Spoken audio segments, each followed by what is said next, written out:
May 4th, 1982, 1000 hours. It is 1 month after the start of the Falklands War. Today, the British destroyer Sheffield is on radar scouting patrol here in the South Atlantic. She is the hottest air defense ship in the Royal Navy. Her radar is excellent. Her men are well trained. 300 miles away, a pair of French-made Super Étendard fighter bombers take off from the Argentine mainland and head toward the British fleet. Tucked under the wing of each plane is an Exocet AM-39 missile. There is nothing second-rate about these weapons. 50 miles out from the Sheffield, the Exocets are released and head on a collision course with the British destroyer. The missiles skim just above the wave tops as they streak toward the Sheffield at almost 700 miles an hour. At this height, they are almost undetectable. The ship's electronic countermeasures do reveal that a radar beam has locked onto Sheffield, but for some reason it is not identified as a missile, and the ship continues on its mission. At last, an officer sees the Exocet approaching, but it is too late.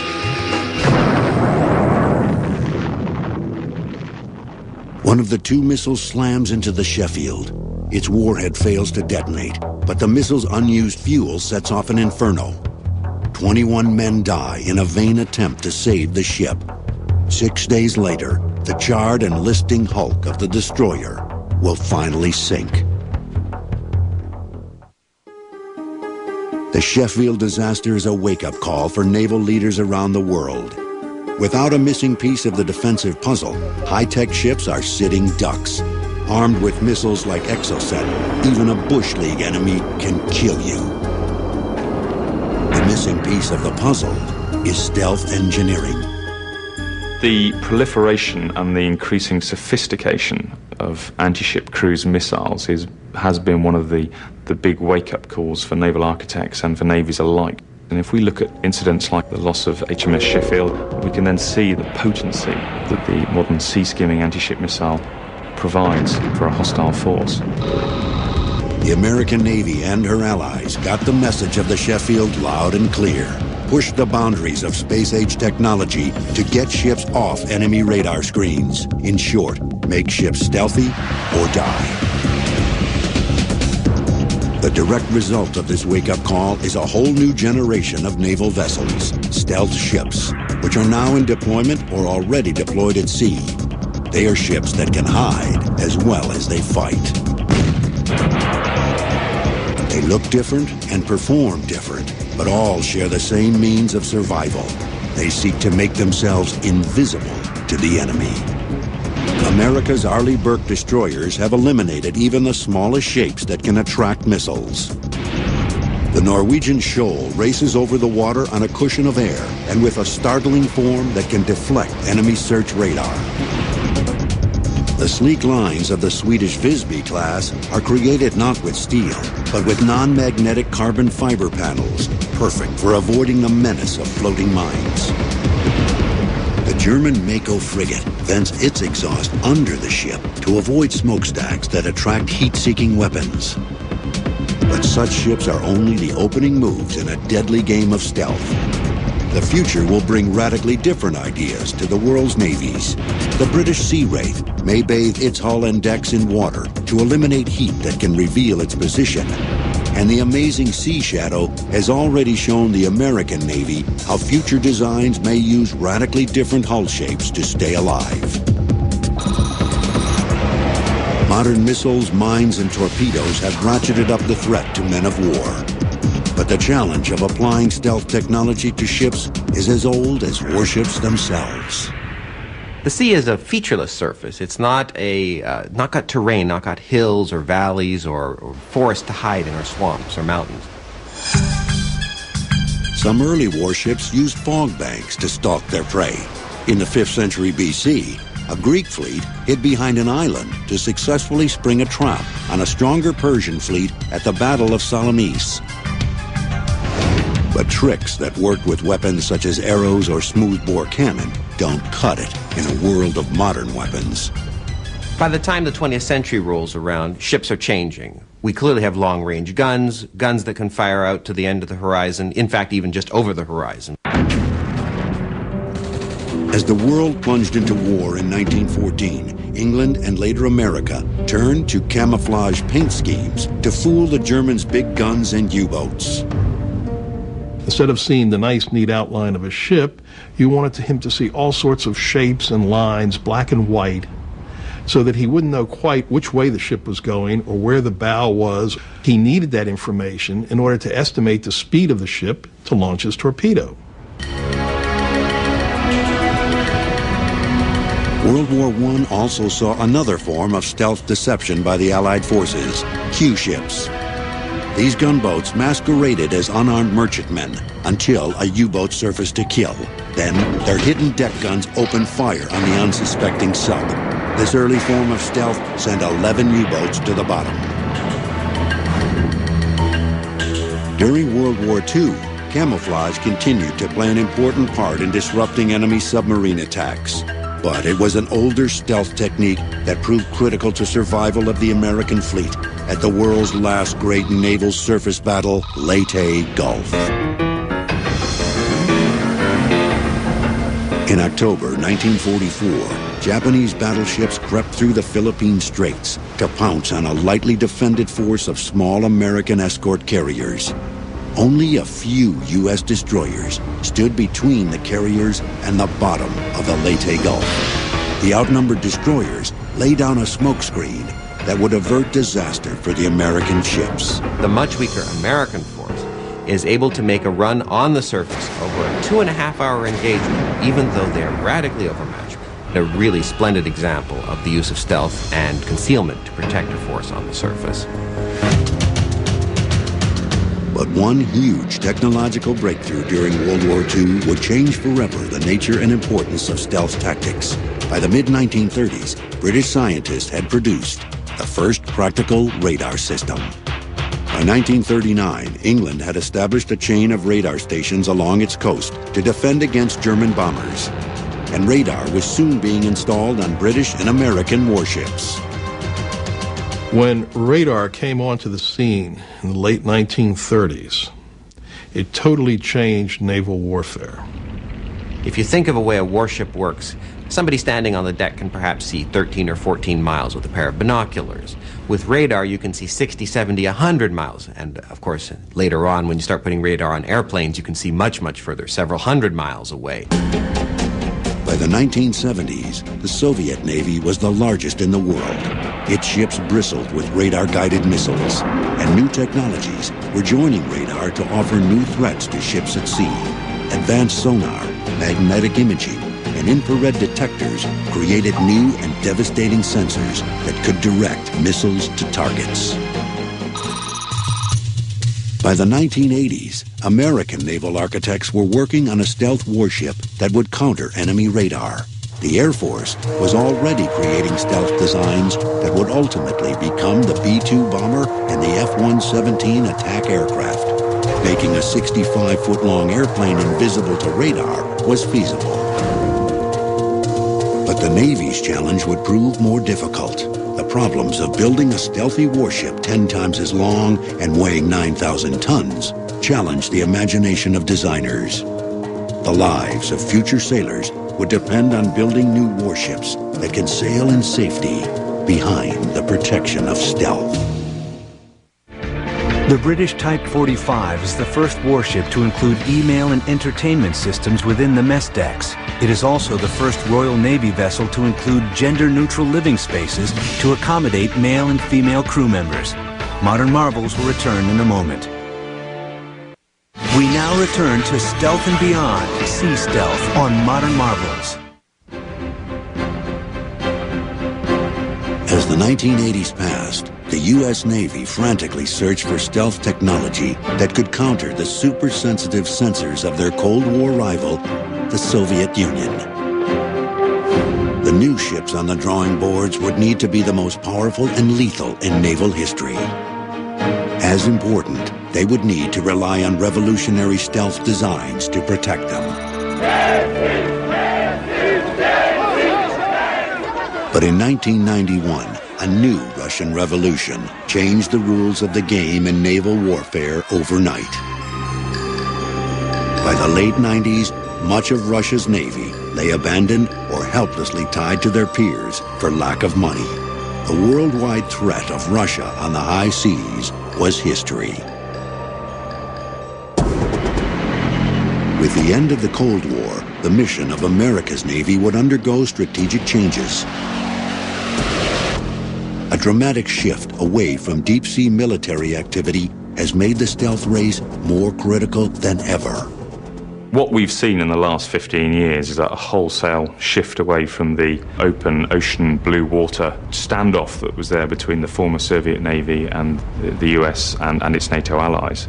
And what we see now is the whole shift of maritime operations moving into the near land areas, or what we call the littoral area.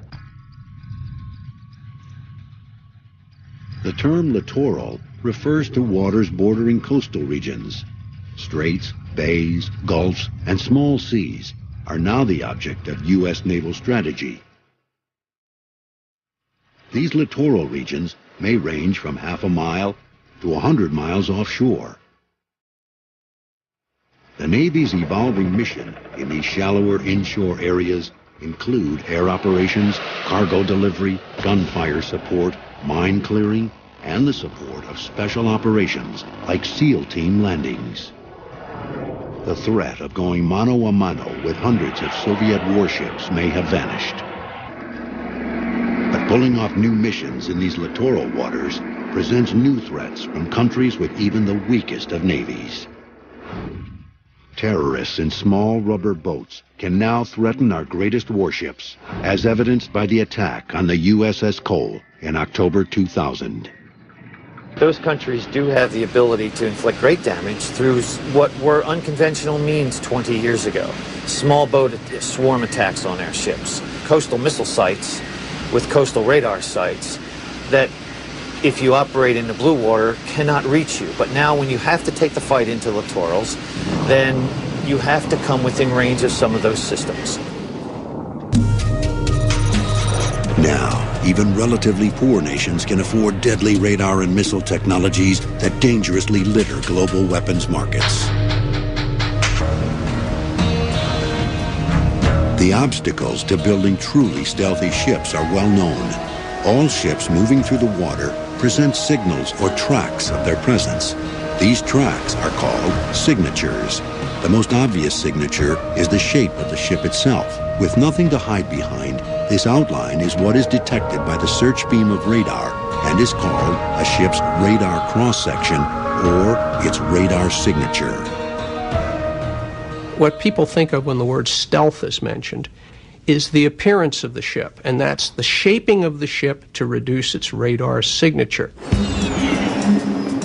Minimizing this signature or cross-section can be the difference between surviving and dying from a missile attack.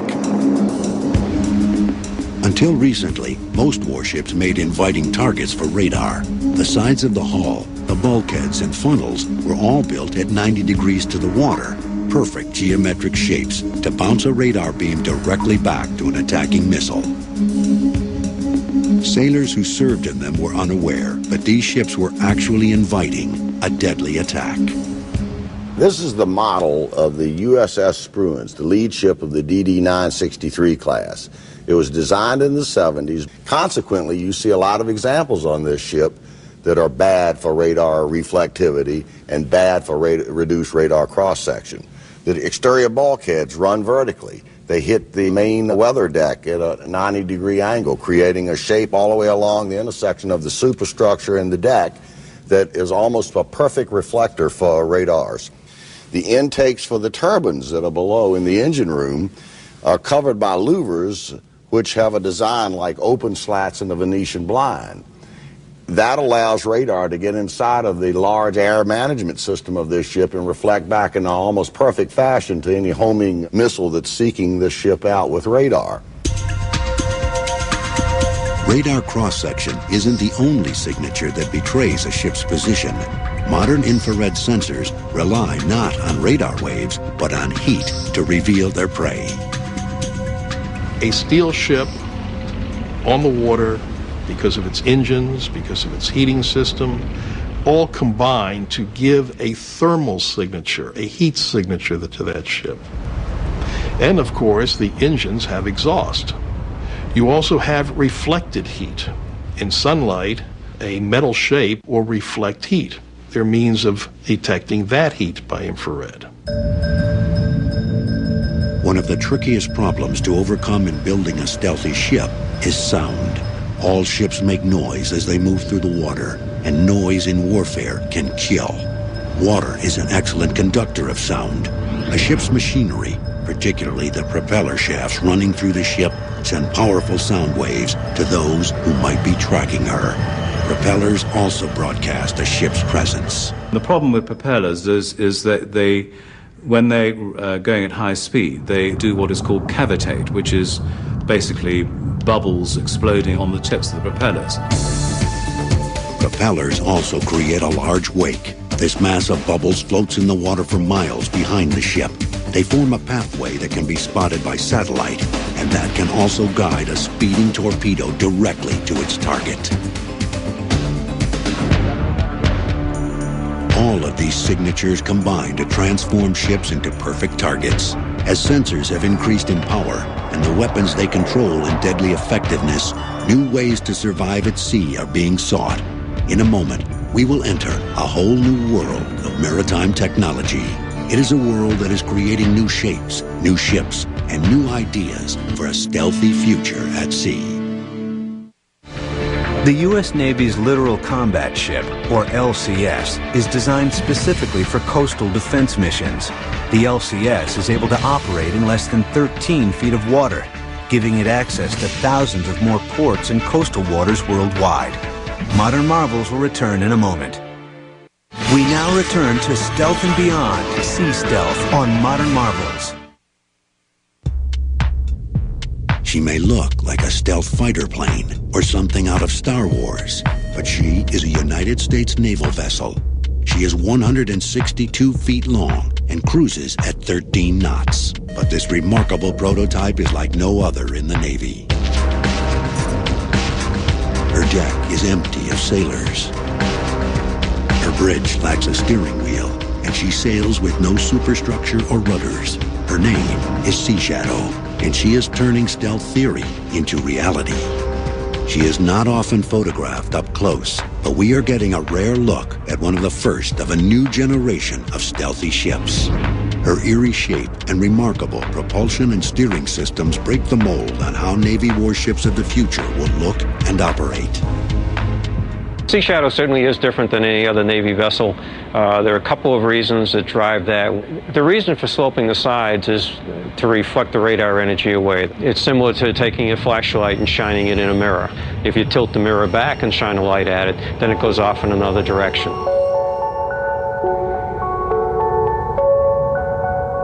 Sea Shadow has been used as a research platform to test stealth hull designs for reducing a ship's dangerous vulnerability to radar detection. Her unique hull has offered up data that will be incorporated in stealth warships to come. Her radically angled sides shed radar waves like water, and in spite of her futuristic shape, Sea Shadow is extremely seaworthy. The reason the Sea Shadow is very stable is because of its swath hull form. Swath stands for Small Waterplane Area Twin Hull. And what we're talking about there is that the narrow struts that you see coming down from the sides are really quite thin where they pass through the surface of the water. And you end up with a much more stable ship than you would with a conventional monohull. As you can see, back by the propeller, there's no conventional rudder as we have on most ships. Sea Shadow uses a series of 4 fins. These stabilizers back aft and a pair of canards forward, angling those up and down does the same function as the rudder does. Sea Shadow is driven by electric motors that are quieter than conventional propulsion and help to lower her acoustic signature. The crew has no need to be on deck, eliminating the requirement for lifelines that quickly register on enemy radar. We're here in the bridge of Sea Shadow. This is where the ship is operated from. Due to its high amount of automation, it actually is operated with only 3 people here in the bridge. From the console to my right here is the engineering console. On a conventional Navy ship, a number of people are required to monitor simple things such as engines, reduction gears, the electrical generators.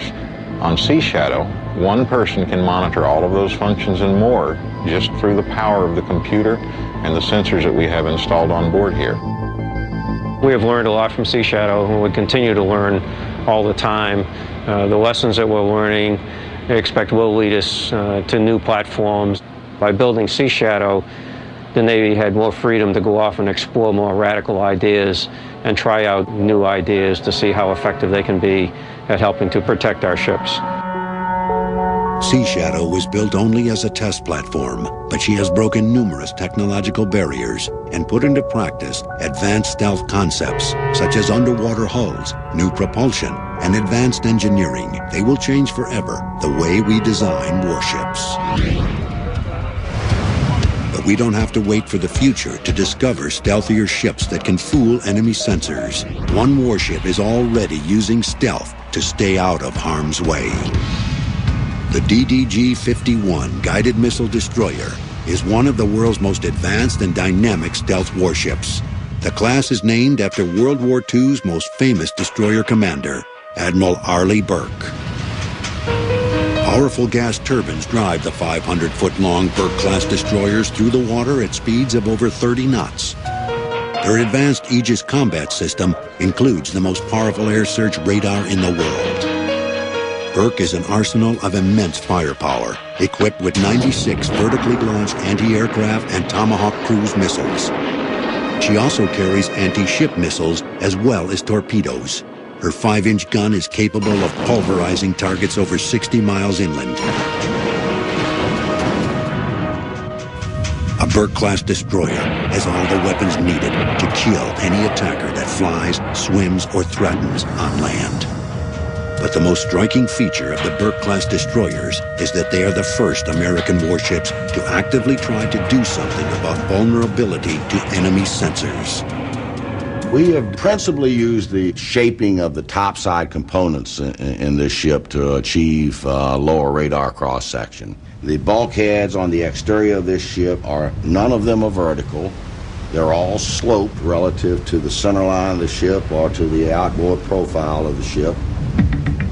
Radar singles out a target primarily by its size. In the inshore littoral waters that are the focus of naval planning for the future, it isn't necessary to become invisible to radar. If a ship can misdirect a searching radar beam, it will change the way it is perceived on enemy radar. The destroyer will look like the tugboats or fishing boats or merchant vessels that might surround it.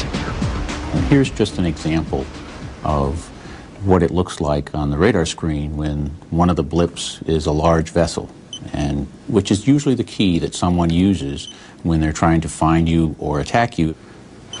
The next screen, you see a radar cross-section reduced blip where the big one used to be. And when you see that, the other blips on the screen, those that came from wave tops or fishing boats or small freighters, suddenly become as inviting a target as that big one used to be. That gives you a real problem if you're trying to find the Arleigh Burke-class destroyer or if you're trying to attack it, because now you have to get close enough perhaps to use your eyes in order to know what the target is. Once it is forced to get close, an attacking plane or missile is within range of the stunning array of weapons aboard Burke destroyers.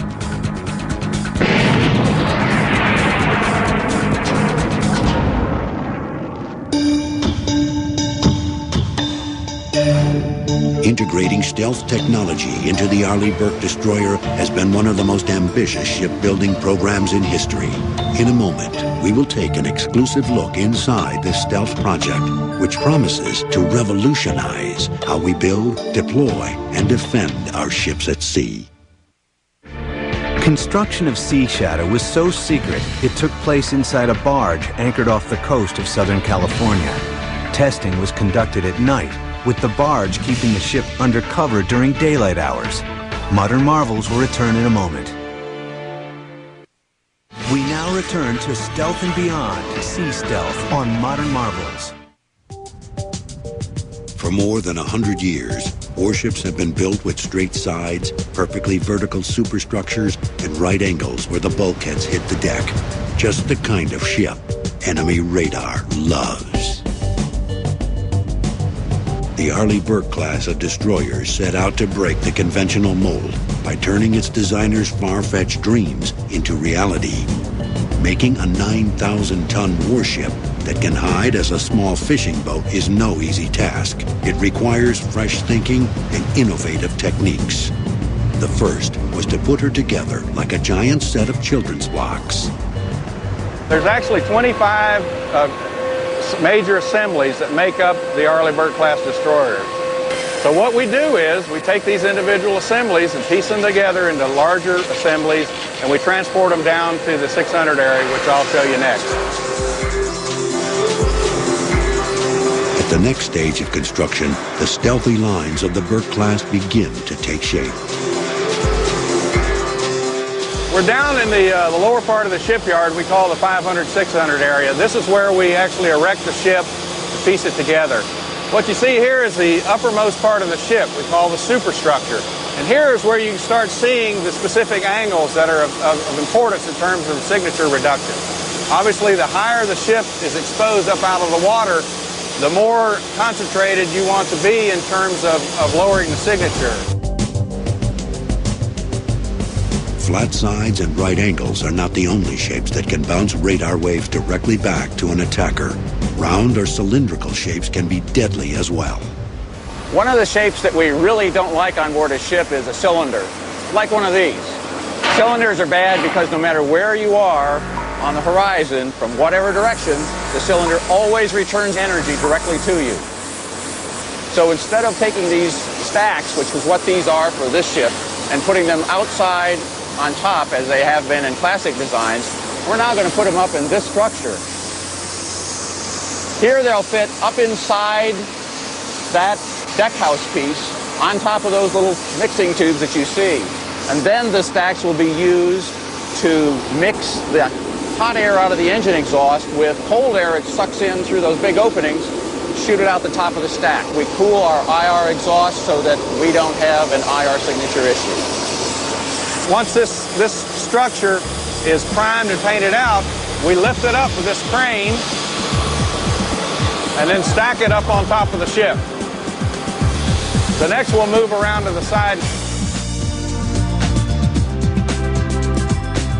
Now you can see the finished form of a ship. This is a ship fully outfitted, fully erected, ready for translation onto the pontoon and launching. Ships are no longer launched in the traditional manner by sliding down the ways into the water. Today, the stealth destroyer is jacked up and carried onto a floating barge. The barge will be flooded, and the final finishing of the ship's interior will begin. One of the newest members of the Burke class will be the USS Pinckney. The ship is named for Navy Cook First Class William Pinckney, recipient of the Navy Cross for rescuing a shipmate at the Battle of Santa Cruz in the Pacific in World War II. Commander Joe Kanicki is the project officer for the new vessel. Good morning. Welcome aboard the guided missile destroyer Pinckney. This is the newest ship of the United States Navy. It'll be commissioned in about 2 or 3 months. I'd like to take you on a tour and show you some of the stealth features that we have on board this ship. If you please follow me. We'll start by showing you some of the major design features of the Arleigh Burke class guided missile destroyer. On previous U.S. Navy warships, the superstructures were designed as flat-sided pieces of equipment. However, in this design, we have the ship angles set over at an optimum angle to avoid radar. The silhouette of the Pinckney and others of her class reveal the sloping sides of her superstructure and funnels. These sides change her radar cross-section and bounce radar waves harmlessly away from the ship. But in early tests, it soon became apparent that small objects on the deck could also betray the ship to radar. Ladders, pipes, light fixtures, even round lifeline stanchions were redesigned to fight off enemy detection. As a radar beam approaches, due to the different angles that we have on this stanchion, as it hits, it bounces off in either direction or above. It's not reflected back to the source. This drastically reduces the radar cross-section of the stanchions. Oftentimes, it's the smallest things that make the largest difference. In the case of a circular dogging wrench, and a dogging wrench is typically used to gain leverage on a door, as I'm demonstrating here. But these dogging wrenches on all previous ships have been round, and we found are very large reflectors of radar energy. On this particular ship, you can see that they're angled to scatter the radar energy so they won't be a reflector. If you'll follow me up to the next deck. As we're going up this ladder, I'd like to point out to you that there's also some design features for all topside ladders. If you'll notice on the deck treads, there's no 90-degree angles. The supports are canted outward at a little bit larger than 90-degree angles. Also, the handrails employ the same type of diamond design to reduce the radar cross-section. Even something as small as the bits used to tie up the ship to the pier can become dangerous reflectors of radar energy. For hundreds of years, bits have been cylinders, straight up and down out of the deck. We've redesigned these bits to have an hourglass shape, more favorable to achieve the stealth targets we are aiming at on this ship. But for all the attention to minor details, the toughest stealth challenges remained the big structures on the ship. Prior to the Burke-class destroyer, ships' masts were built of large round pipes or columns, perfect reflectors for a radar searching for a target to home in on. This is the main mast for the DDG-51. This is the main mast trunk. A traditional mast is designed and built with cylinders or tubes that are pretty much vertical. We needed to eliminate those on the DDG, so we went after something that was non-traditional. This flat side looks like it caused a problem, but when we put it on the ship, we actually tip it. And once it's tipped, now I have a flat side that sends the energy away from a radar receiver. Let's go take a look at what the finished product looks like. Here then is our finished product. Over in the yard, we saw the pieces laying on the ground. Now you see them erected as a radically different mast than we saw on any other ship in the past. We've got the square tube in the center. It's shaped, it's tipped back, so now it looks just like the kind of shapes that we want to take to sea for radar control. We're very proud of the ship that's been constructed. It represents the best of American ingenuity. It's designed to take its crew into battle, defeat the enemy, and bring our sailors home safely. But for all their advances, the Burke-class destroyers are just a preview of what's to come.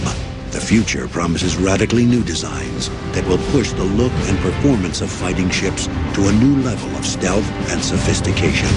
When we return, engineers give us a unique look into the future of stealth ships around the world.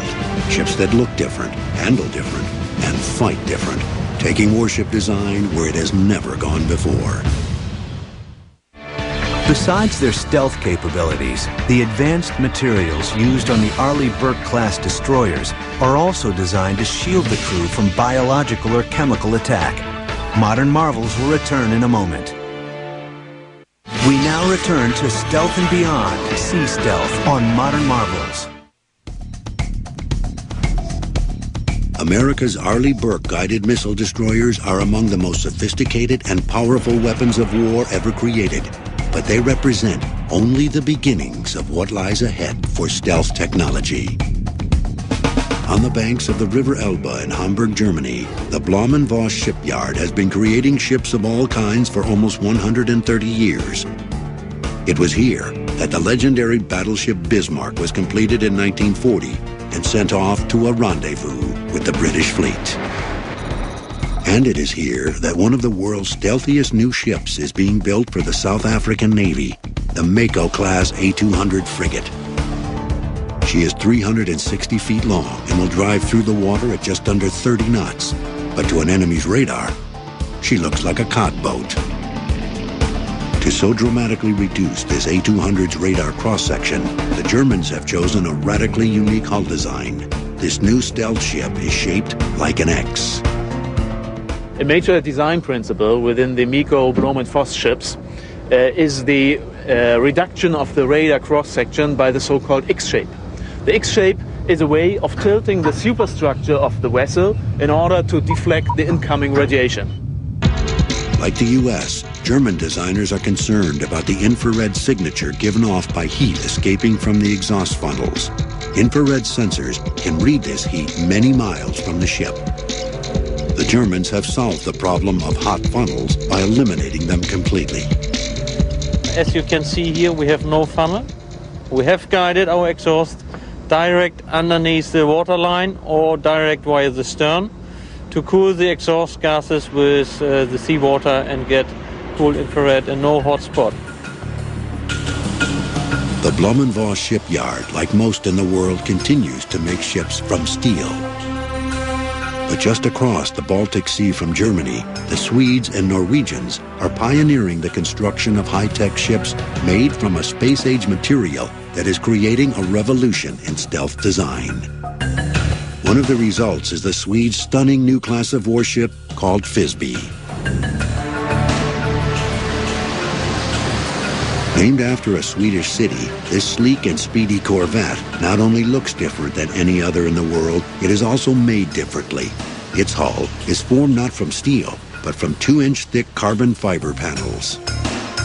Although they look like fiberglass foam insulation used in home construction, these panels are extremely tough, yet very lightweight, and they are proving to rival steel in their resistance to damage.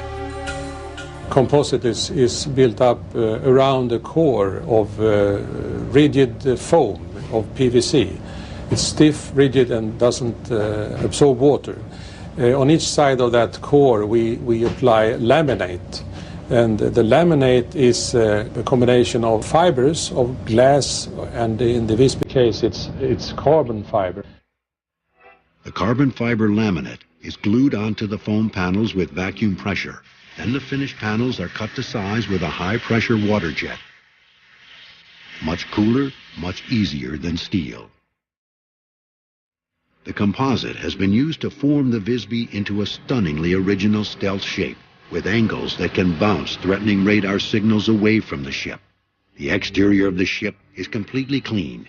Nothing is allowed topside to betray Visby to an enemy's radar. But Visby's designers are aware that the sensor of the future may not be radar.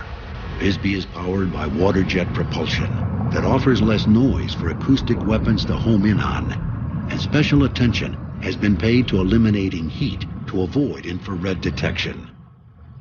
The Swedes' success is amazing. Above is an infrared targeting image of a conventional ship. Below is the heat image of Visby. Visible. The whole idea with the stealth philosophy on Visby is to reduce the detection range significantly, in many cases 50% or 70%.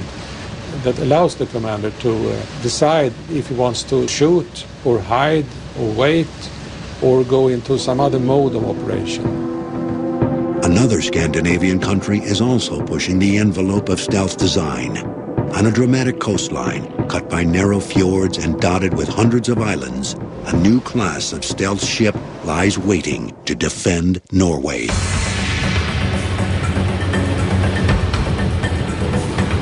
Her name is Skjold, Norwegian for shield, and this seagoing speedster is something special.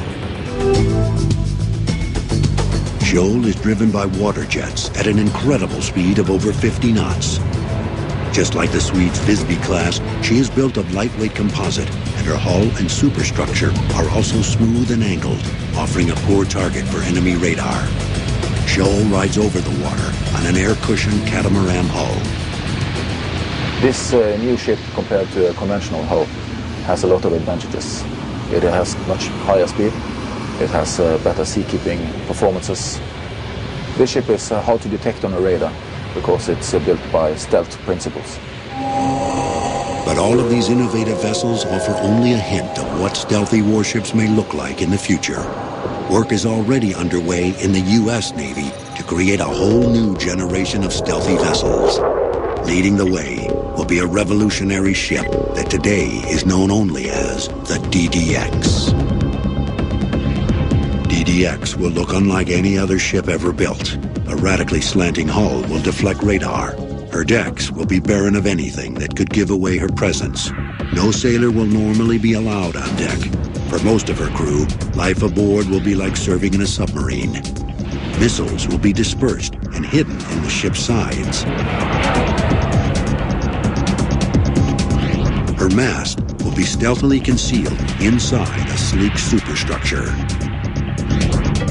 DDX will be propelled by electric motors that give off considerably less noise to betray the new ship's position. The first DDX is expected to join the U.S. fleet in 2013. One of her missions will be to work close to shore to offer gunfire support to land forces. In future planning, Marines will be dropped behind enemy lines with lightning speed. To do this, they will carry less of their own artillery and rely more on the guns of DDX. Guns that are as stealthy as they are devastating. The barrel of the 155mm gun is hidden until it rises to blast 10 shells a minute over 100 miles. Once fired, satellites will guide the shells to their target with an accuracy measured in yards. When finished firing, the barrel again hides from radar detection. DDX will be so highly automated that she will be crewed by as few as 125 sailors, less than half that required by today's ships of her size. The Navy is also developing a close relative of DDX, the Littoral Combat Ship, or LCS. 3 companies are currently competing to design this radically new ship. If built, LCS will engage in anti-submarine patrols, mine countermeasures, and launching and recovering secret special ops teams, such as SEALs. LCS will sail into battle at speeds of up to 50 knots and will be as stealthy as any ship in the world. Both DDX and the Littoral Combat Ship will lead us to a whole new world of stealthy warships. Amphibious landing ships, the ugly ducklings of the old Navy, will feature stealthy-shaped masts and smooth surfaces. SEAL teams will sneak ashore riding in a stealthy underwater delivery vehicle. When their mission is completed, it will carry them back to a mother submarine. It is safe to say that in the Navy of the future, most ships will be dominated by stealth technology. Shapes will remind you some of spacecraft, perhaps, is the best term. But if you look at airplanes, you get a good idea of where we're going with ships. And for the future, I think you'll see that same sort of transition in the shape of ships. I'm not sure I can visualize the actual shape of a warship in 100 years' time, but I can tell you some of the things it will be. It'll be submersible. I think that all warships will be capable of going under the surface. I think it'll be fast. I think it will be cost-effective. In other words, it will have a propulsion system which will allow it to stay at sea longer. I think it will have fewer crew. Ships may become fully automated, sailing across oceans and carrying out their missions with no crew at all. Use of lightweight composites and hull designs, such as catamarans, trimarans, and surface effects, will allow ships to hit speeds of almost 100 knots. Whatever their size or mission, warships will possess new levels of stealth capability that will make them increasingly hard to detect. But as research continues on stealth, so too does research on ways to beat it. So you've always got this balance of trying to get more stealthy, trying to get better sensors, or exploit another signature. And this has been the nature of warfare. Swords, they develop shields to protect themselves from it. And now it's you build a better missile or a more stealthy ship. The other side is going to look for countermeasures to it. The dangerous game of cat and mouse will continue as warships search for ways to elude enemy detection with invisibility. And many of the answers will continue to be found in new technology.